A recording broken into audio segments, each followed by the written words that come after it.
Le projet Réseau Hainaut Solidaire, c'est un projet de valorisation des quartiers populaires de Mons et du Valenciennois.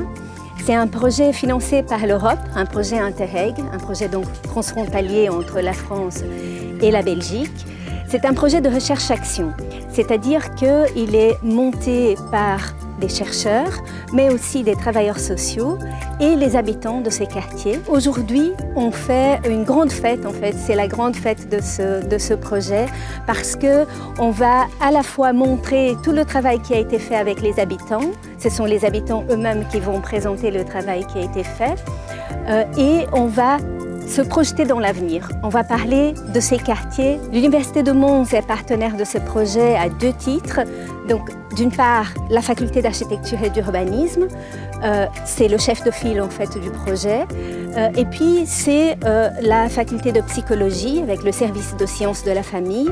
Pourquoi? Parce que le projet a 2 axes majeurs. Un axe qui est plutôt une approche territoriale de valorisation spatiale des quartiers. Et là, c'est plutôt la faculté d'architecture et d'urbanisme qui s'en occupe.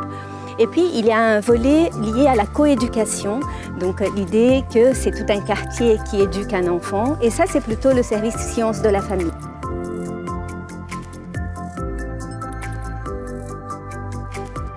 Très concrètement, il s'agit de diffuser des techniques, des méthodologies, des outils. Vivre ensemble, par exemple, ne s'impose pas, ne se décrète pas, il se construit.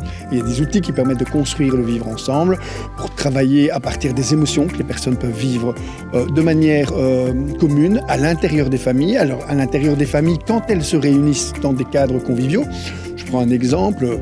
Parent lecteur, faire la lecture à ses enfants, c'est une chose terriblement importante. Quand vous mettez un focus dessus.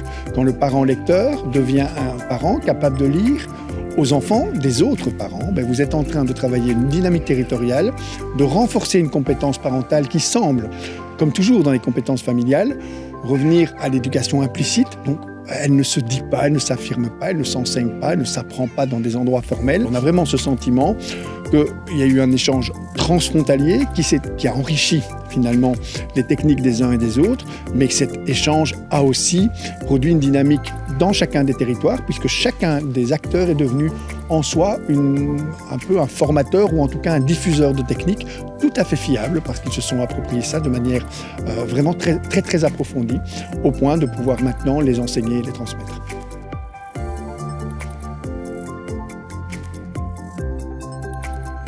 C'est terriblement important de faire ce qu'on appelle des ponts, parce que effectivement les compétences sont transversales. Ce qui va relier l'ensemble de nos services, c'est toujours le facteur humain.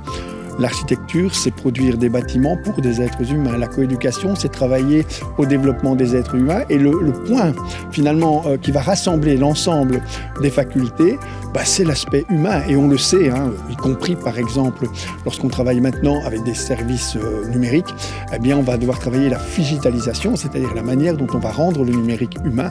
Ce ne sont plus des matières qui se réalisent à distance les unes des autres, mais qui au contraire convergent les unes vers les autres à travers le facteur humain.